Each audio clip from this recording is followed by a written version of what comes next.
Hi, I'm Royce Hall, your host of the Coffee Dreamin podcast, Salesforce consultant by day, podcaster by night, and I'm joined by Kaitlyn Cook. Kaitlyn is a business consultant and growth strategist. Thank you for joining us today. You are so welcome, Royce. Happy to be here. Well, it's fantastic to have you, and we were talking a bit ago about how you help CEOs scale their business and help entrepreneurs build around themselves and scale up. So I'd love to get into that. Typically, before I do that, I want to get into a little bit about what got you into this role. Like, why are you doing what you're doing? You obviously have personal passion around this. So tell me, tell me a little bit about what you're doing, and then tell me a little bit about why you're doing it, if you don't mind. No worries at all. I love that question. So, what I'm doing is I fundamentally help service based entrepreneurs let go and simplify to grow. So, something I've been doing this almost for 20 years now.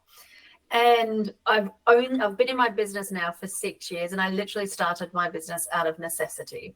So I had experience in growing businesses and helping people achieve financial goals. But I had a quarter life crisis at 26 and realized I had the house, I had the dog, I had the shares, I had the career. I was number two in the country business specialist, and I was miserable. I felt so miserable. And I was like, well, I'm living the same pattern, living the same day each and every day over and over again. I've reached the capacity of my life. So I was like, can't do this anymore. Took a career break, moved to the other side of the world. And that's where I met my now fiance.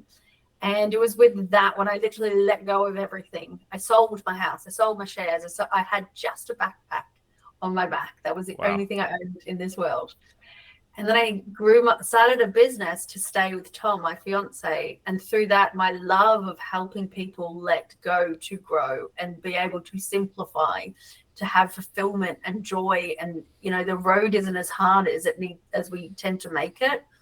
So 6 years in, that's what I'm doing. And it is so fun when you actually allow people to go, what is it you want? You give them the roadmap and you go, cool, just follow this. And like, it's so easy. You're like, yes, it is. It is easy. You can do this. You just have to get out of your own way.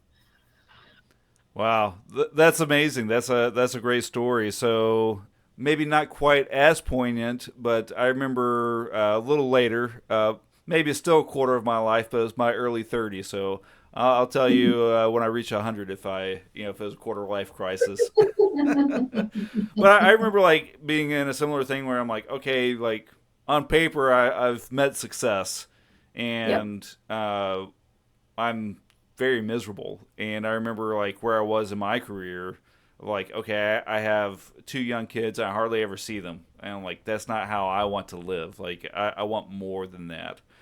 So tell me a little bit, like, how do you help people out of that? Like, I think of entrepreneurs, business owners, like there's a lot of financial pressure there. So like on that one hand of like, okay, you've unlocked extreme financial success, the number two in the nation, like, hey, like I want some of that, but like how do I do that with balance? Such a good question. And a lot of people probably don't want to hear this answer, but I'm going to say it anyway, Royce. It's actually about shifting how you feel about it on the inside. So, what I found, because in my own journey, I achieved everything externally and it made me feel empty and miserable internally. So, then when I shifted it all, I went, well, if I want to have financial freedom, financial abundance, and like I have generated over seven figures in my business without social media or a website because I wanted to make it as simple as humanly possible. But I did that through deciding how I wanted success to feel, not how I wanted success to look like. So when people come to me, and they tend to come to me when they're overwhelmed and they are just at their wits' end, they're working as many hours as they possibly can. They tend to be parents. And they're like, I cannot possibly do more, but I know I want to earn more because when I earn more, I'll feel better. And I always say to them, how did you feel before you got to this stage? And they said that I needed to get to this stage to feel better. And I said, what that is that's a pattern, that's a habit. So you're always trying to reach the next goal so you can feel better when you get there, but you're just prolonging feeling happy and joyful now. So it's about actually pausing for just one moment and redefining what success feels like, not necessarily looks like. And with that, you become more intentional with your actions, which then yields greater and quicker success because you know what you're trying to feel instead of what you're trying to cultivate. I'd love to dig into that a little bit more. Like, are there maybe a couple or a handful of nuggets that are like, these are the things that we need to hear? Like, this is the things that my CEOs, my entrepreneurs, my business leaders need to hear in your 18-year career. Like, can you boil down a few salient points for me? Yeah, so something that not many people do, which is really important to do, is we live in a reactionary world. So we're just trying to keep running as fast as we possibly can to get to the next point, which means we're always looking forward to feel how we want to feel because we want that success. And success to us is feeling something when it looks like something. But instead of running, you want to stop and become proactive in your life instead of reactionary. And the way I find the most successful way to do that is to actually redefine what a day of success looks like and feels like to you. So everything I do is break down into a daily metric instead of, in 1 year, I want to make 1 million. It's like, well, how do you want to show up today? Because you have 365 days a year that you can show up how you want to, which will create a habit over 21 days. And so what is the ideal day for you? What does that success metric look like and feel like? What time do you wake up? What do you do? What do your clothes look like? What do you eat? What kind of workout do you do? Who are you speaking with? And when you can bring it down to that granular of a detail on a day-to-day basis, you can literally change one thing now in your day to align more to that. And then you do the same the next day. And that creates a compounding effect. So stop running, stop chasing the next thing, and just plant your feet and go, cool, what is my ideal day feel like and look like? And then move towards that. And something else with the CEO leaders, this is a huge one that I find all of them have, especially when they're running a massive team, is they're like, I'm responsible for their happiness. And they're not. Mm. As a leader of a team, you're not responsible for your team's happiness. You're responsible for their safety at work and you're responsible for paying them on time. But you are not responsible for making them happy, because if you give that to them, they're not able to cultivate it within themselves, which means they're always looking to you to be happy and fulfilled. So you'll always have to move the goalpost. So remember that and ask them what would bring them fulfillment in their own lives and help them start to cultivate it. And then that creates a leadership team within the team where you don't have to lead everyone because they're leading themselves. Wow. If you're an employer and you're speaking with your team and you're going, cool, what will bring you fulfillment? How do you see your growth in this role? What is it you'd like to try out? And you actually have an open, honest conversation about their trajectory, your expectation of their trajectory, and you merge in on that instead of them going, you're meant to make me happy. If you pay me more money, I'll feel happy. But then what happens is you're creating a pattern of you need to pay them continuously more and more money for them to feel happy and fulfilled. Mm-hmm. And that will just constantly, not that you shouldn't pay people a good amount of money, but they can still get paid well and create their own happiness because it's their responsibility. And when I say happiness, I mean that brings in creativity into the role, that improves team morale. This has such a ripple effect across the company when somebody is responsible for their own happiness. And the boss tends to lead that. So it starts with the boss doing that, and then everyone starts to do it as well. Yeah, that's great. Um, so tell me a little bit more. You had mentioned that you've grown your business. This is interesting to me, like as a salesperson. You mentioned that you grew your business to over seven figures without social media or anything like that. So that's pretty amazing. Like obviously we're on a podcast now, so like we have an angle here, but how'd you do that? Like I think that's going to be very interesting for a lot of sales and marketing folks. Yeah, so for me, so I'll go back to when I started. So the reason I chose this direction was because my visa had run up in the UK. And so my English partner and I had to either pay $7,500 for each other's country, for a visa for each other's country, or we chose to travel Southeast Asia together to see if our relationship, would work. And for us, money meant time. So I just knew we had to find money some way, somehow. I just didn't know how that was going to look. And so I opened my laptop the first day we arrived in Thailand and went, what the hell can I do to make money online? Like, we had about 3 months under our belt of money. And I was like, cool, what can I do? So I thought, so I had no social following or anything at all at the time. And I was like, I don't have 6 months to devote to this, and I don't really want to. It was just to try and make ends meet. So I went to the platforms where people are actively looking to purchase what I had to sell. So I went on a platform called Upwork. And Upwork is one of the leading e-marketplaces for freelancers and agencies. And I'm very fortunate. I'm a top 1% expert on there across millions of freelancers. So I have a very good profile. But at that time when I first started, I didn't. So and I'm always about simplicity, because I was traveling and we wanted to go scooter ride down the beach and just have fun and, halt and actually live as well as work. So I was like, cool, what can I do? So I went on Upwork and I did my KPIs, and I was like, cool. If I connect with 10 people through a proposal every day, I'm going to get something back. And if I just do this each and every day, it'll be compounding effect. So in 6 weeks, I landed my first client, who then got me a review, who then got me the next client and the next client and the next client. So then my word of mouth grew, my platform grew, and I literally just spent all my time and energy on this platform. And then it just grew over 6 years really, really well. And it's only been this year that I've gone, I'd like to show up in a different way. And that's why I'm doing podcasts and my social media and everything like that, because now I'd like to, we traveled 5 different countries in 6 years. We had a surprise pregnancy. We've now got a 4-year-old. We had COVID. Now I'm feeling settled. Now I'm like, cool, let's do some podcasts and some social media. Yeah.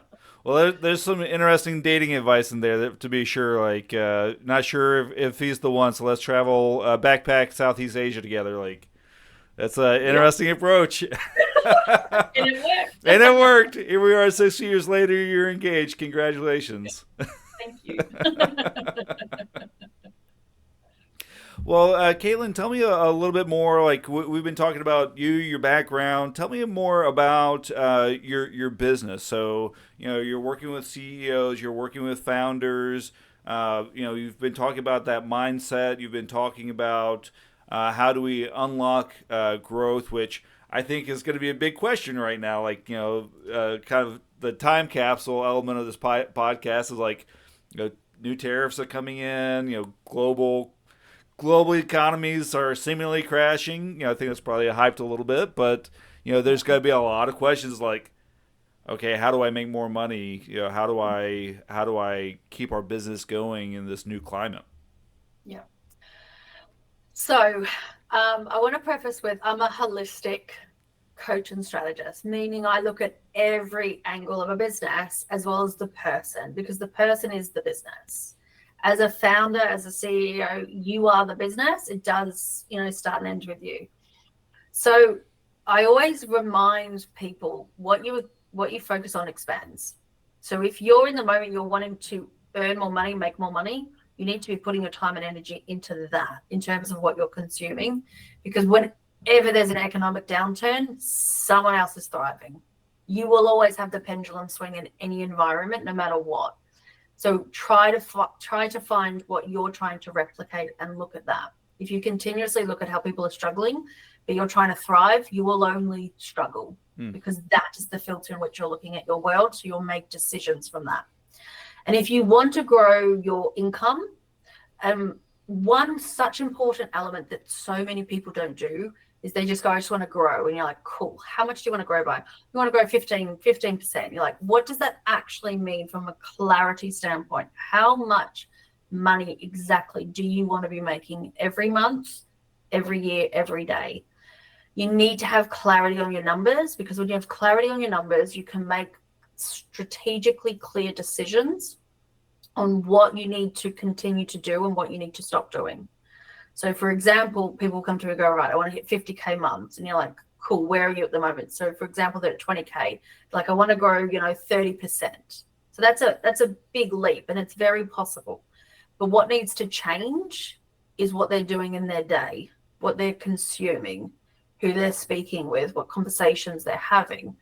And that will help them shift the trajectory. So you have to change your environment for everything to change. And your environment in this day society is what you're consuming through your phone, what you're looking at, what you're listening to, what you're reading, what you're hearing, what you're talking about.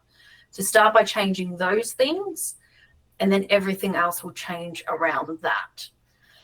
Especially if you want a quantum leap like that, which is very possible, but you need to start by hanging out with people who have quantum leaps like that. So the marketing and sales, and especially for solopreneurs, they're the same person. But a marketer is the conversation you have before someone buys, and sales is the conversation you have as someone buys. So it's the exact same conversation, just different wordings. So the power of that actually is in bringing your marketing and sales team to collaborate, to create more innovation and more customer impact. Because when you can connect your marketing as well as your sales team together in the conversations they're having, your customer feels more heard, or the audience feels more heard, and that transition will feel more streamlined and simplistic, as opposed to, I spoke to some person in marketing and they said this, and this salesperson said this. It tends to be quite divided. You want to kind of connect it, and it makes it a lot nicer for everyone. Yeah, and you mentioned that in small companies, that's typically the same person, or even in I think in growing companies, you see that a lot as well. Of like you have one person that's in charge of the sales and marketing together. Do you have particular thoughts for somebody in that situation? Like I'm kind of in that situation myself, so I'm like, tell me more, because I'm wearing two hats, and I think most of us probably skew one way or another, right? Like I feel like I will wear the sales hat better than I wear the marketing hat. So tell me more. So with that, do your personalities test. So you'll go to 16personalities.com. It's Myers-Briggs 16 personalities. From that, it will then define who you are and how you should be showing up in your business. That's how I started in my business. Because for me, I'm a connector. So I've grouped 16 personalities into 4 quadrants. There's a connector, so they're great at marketing and sales. They're actually really good at that. And when you give people the permission to just show up as a connector, because all you're doing in marketing and sales is you're connecting somebody to somebody else or a solution to a problem. But then with the other 4 quadrants, there's the implementer. So they're your to-do people. They love ticking the boxes, getting stuff done.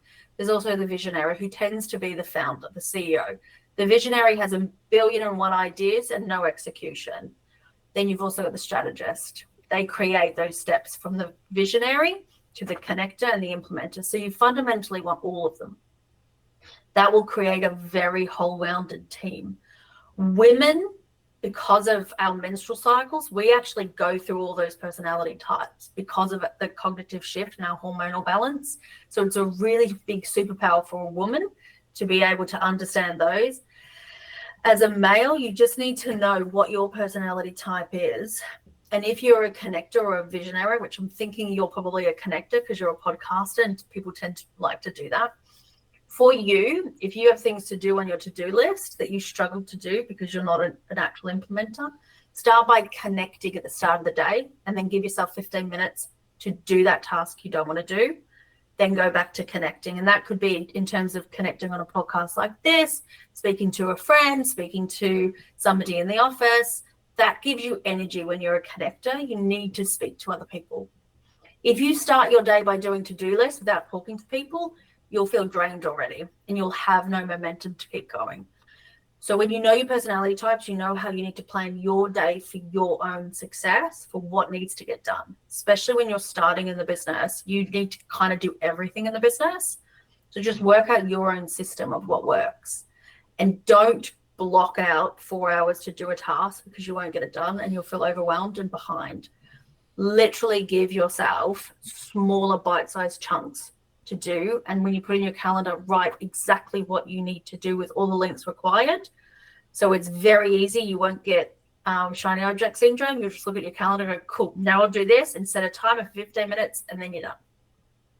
Yeah, I love that, and you're definitely right. Like, yeah, you're talking about me personally. I'm not the type of person that keeps the checklist. My wife actually does that quite well. She makes a checklist every day. I'm like, my checklist is here, which means things don't get done, right?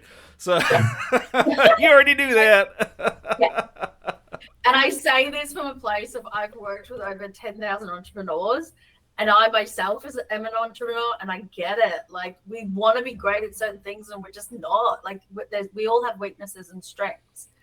And it's okay that you're not great at certain things because you're so good at the other things.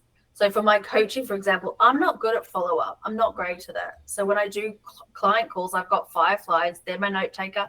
They email the client afterwards. They tell them the debrief, what we spoke about. So I don't have to do the meeting notes anymore. I can just hone into what I'm really good at, and they have more transformations because of it. But I used to be like, I have to do these meeting notes. I have to do all this. It's like, wait a minute. I don't. It's my business. I get to decide what I want to do with it. Yeah, well, and you're talking about uses of AI. That's one of my favorite ones. Like the AI note taking, and then I don't know if you've seen. I don't know if Fireflies. I haven't used that tool, but I don't know if Fireflies does it. But they actually make their own little checklist these days, where like Yeah. it's like here's the to dos that are called out. I'm like, I love that. Thank you Yeah. so much. I know. And the thing is, I've found as well, people these days, what we consume now in a day used to take us 10 years to consume. So we're really overwhelmed. Like, a lot of us cognitively are capped beyond capacity. So when you're adding more to-do lists on, you're just like, holy moly. And I think what we forget is, as you add more, you should be removing something. But we tend to not. We tend to hold on to everything and then just try and add more on, and it just doesn't work. There's burnout with it. So anytime there's a to-do list, you should have something that you're removing, whether it's files in your computer you don't need, it's apps you don't need to use, it's reducing subscriptions. All of this creates space to get the work done you need to get done. Yeah, that goes back to one of my favorite sayings. I had this. I heard a long, long time ago, but it was automate, delegate, eliminate.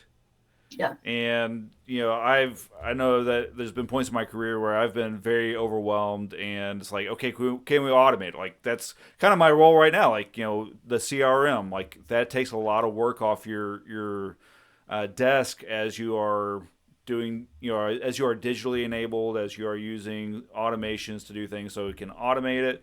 Can we delegate it? That can go back to tech these days as well. Like, you can build agents that do things for you. It doesn't have to necessarily be a different person. And then eliminate, which I think my favorite way of thinking about that is like delegating it to the floor. Like, it doesn't need to happen. Just delegate it to the floor. We can make do without it because it's not really adding any value. And Yes. I think I definitely am part of, like, I love the connector, but I also love like doing and operations focused.